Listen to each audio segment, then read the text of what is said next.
Dunk ni Nikola Jokic nag-viral ngayon. Ngayon lang pumapatol ng ganito si Steven Adams. Masamang balita sa West ang nakikita ni Curry sa Warriors ngayon. Nilinaw ang tsansa ng Golden State. Ngunit bago ang lahat, kung gusto nyo ng matibay na running shoes, new men's and women's marathon air cushion running shoes, sports shoes. Mabibili lang sa halagang $2,199.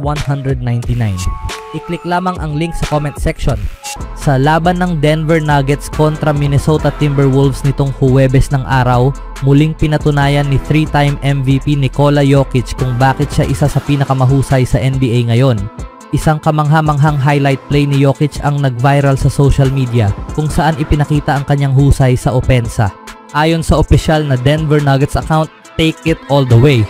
Sa kanyang unang 31 minuto sa laro, nagtala si Jokic ng 31 punto, 7 rebound, 5 assist at isang steal habang may with shooting percentage 12 of 21 from the field and 2 of 6 from the 3-point line.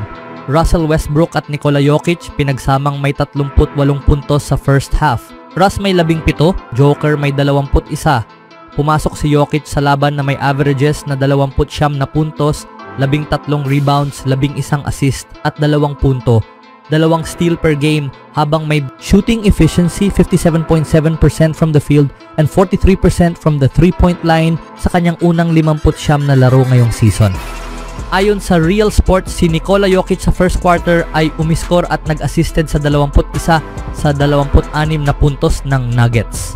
Sa patuloy na dominasyon ni Jokic, lalong lumilinaw na siya ang pinakamahalagang piraso ng Denver Nuggets sa kanilang kampanya para sa isa pang NBA Championship. Anong masasabi niyo mga kaibigan sa paglalaro ni Jokic?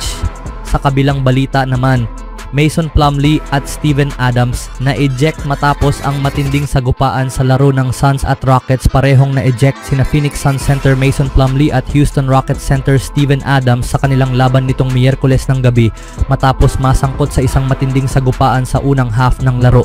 Nagkagitgitan sina Plumlee at Adams sa huling bahagi ng ikalawang quarter ng panalo ng Rockets laban sa Suns sa Toyota Center. Habang nagpupwestuhan para sa rebound, patuloy na nagkatulakan ang dalawa kahit na ipasok na ang tira. Sa loob lamang ng ilang segundo, nagkadikitan ang dalawang big man at bumagsak sa sahig na agad namang pinaghiwalay ng mga opisyal at coaching staff. Dahil dito, mabilis na pinaalis sa laro sina Plumlee at Adams.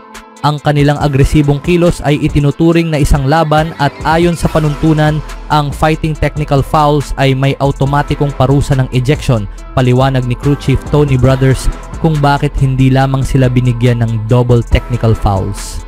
Natapos ang laro ni Plumlee na may 4 na puntos at 6 na rebounds sa loob ng 13 minuto. Pumasok siya sa laban na may average na 5 puntos at 7 rebounds ngayong season, ang una niya kasama ang Suns. Samantala, nagtala si Adams ng 1 puntos at 4 na rebounds mula sa bench para sa Rockets. Pumasok siya sa laban na may average na 4 na puntos at 5 rebounds ngayong season, ang una rin niyang taon sa Houston.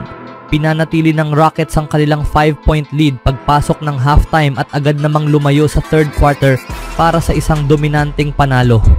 Pinangunahan ni Jalen Green ang Houston na may 29 na puntos at 7 rebounds habang nakuha ang 8 sa 16 mula sa field.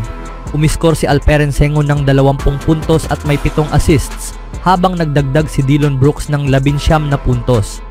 Sa panalong ito, umangat ang Rockets sa 41-25 record kasabay ng Los Angeles Lakers at Memphis Grizzlies sa Western Conference standings. Sa panig ng Suns, nanguna si Bradley Beal na may 25 puntos bagamat hindi siya nakashoot sa 4 na tira mula sa 3-point line.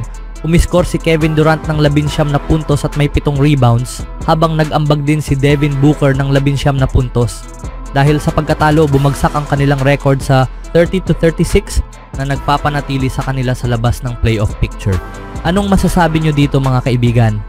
Sa sumunod na balita naman, Warriors superstar Steph Curry nakafocus sa isang bagay.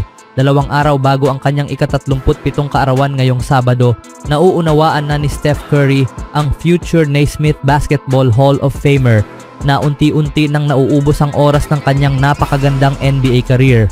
Kaya naman, may isang bagay siyang gustong makamit bago tuluyang isabit ang kanyang number 30 jersey.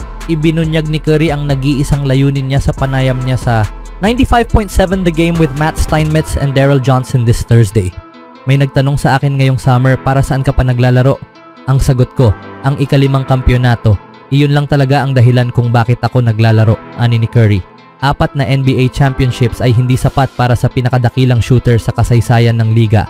Gusto pa niya ng isa pa. At sino ang pwedeng sisihin siya? Nagawa na ni Curry ang lahat.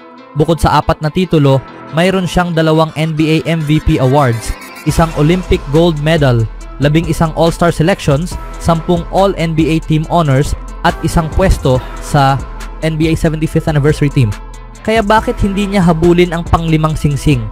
Lalo pat mula nang makuha nila si Jimmy Butler sa isang trade, isa ang Golden State sa mga pinakamahusay na koponan sa liga, kung hindi man ang pinakamagaling. At lumalakas lang ang tiwala ni Curry sa bago nilang lineup. At kapag pakiramdam mo ay malayo ka na sa isang kampyonato dahil hindi ka laging nananalo o may mga growing pains ang koponan, parang nababawasan ang kumpiyansa mo at ang kakayahan mong isipin na isa ka pa ring contender, paliwanag ni Curry kina Steinmetz at Johnson. Pero gusto ko kung nasaan kami ngayon. Sa tingin ko may kakayahan kaming gawin ito, pero hindi ko minamadali ang proseso at sinasabing, oh, championship team na tayo ngayon, dahil may isa pang level na kailangan naming marating bago kami makapasok sa playoff mindset. At excited ako sa hamon na yon. Nanalo ang Warriors sa 12 sa kanilang unang 13 laro kung saan available si Butler. At para sa ibang koponan sa liga, nakakabahala marinig mula kay Curry mismo na mayroon pang ibang level na maaaring maabot ng Warriors. Sa mga nakalipas na taon, napatunayan na ng mga kalaban na ang isang motivated na Steph Curry ay isa sa pinakamagagaling na manlalaro sa mundo. At kapag siya ay nasa tuktok ng kanyang laro, nasa rurok din ang Golden State. At sa totoo lang, gusto talaga ni Curry ang pang-5 singsing at gusto niya ito ng husto. Ang gusto ko lang ay makasali sa laban, sabi ni Steph kina Steinmetz at Johnson. Ang gusto ko lang ay isang pagkakataon. Ang gusto ko lang ay masabi na kaya naming makipagsabayan sa kahit sino sa Western Conference. At pakiramdam ko, papalapit na kami sa pintuang yon. At kung may isang bagay na gusto ni Curry, madalas niyang nakukuha ito. Kaya huwag nang magulat kung tatapusin niya ang season bilang 5 beses na NBA champion. Iba ang pagiging kumpiyansa sa pagiging isang title contending team. Ngunit mas mahalaga ang pagkakaroon ng tiwala sa isa't isa na kaya nilang kunin ang kampyonato. Ito mismo ang ipinaliwanag ni Steph Curry sa kanyang panayam. Siyempre, kaya sobrang excited kami na nandito kami sa posisyong ito. Sagot ni Curry nang tanungin kung naniniwala pa rin siyang kaya ng Warriors na maging kampeon. Ilan bang teams ang naniniwalang kaya nilang manalo ngayon? Siguro 8 hanggang 10. Gustong gusto ko na masasabi naming kaya naming talunin ang kahit sino gabi-gabi. Ayon kay Curry, ang kanilang karanasan ang nagbibigay sa kanila ng kalamangan kumpara sa ibang koponan na nangangarap ng titulo. Pagdating sa karanasan, nasa panig namin yon. Mayroon kaming magandang balanse ng veteranong presensya at enerhiya mula sa mga bata. Kami ni na Draymond at Jimmy, matagal na kami sa liga, alam namin kung ano ang pakiramdam ng lumaro sa isang playoff series, kung paano pag-aaralan ang kalaban at kung paano sila matatalo ng 4 na beses. Anong masasabi niyo mga kaibigan sa paniniwala ni Curry sa Warriors?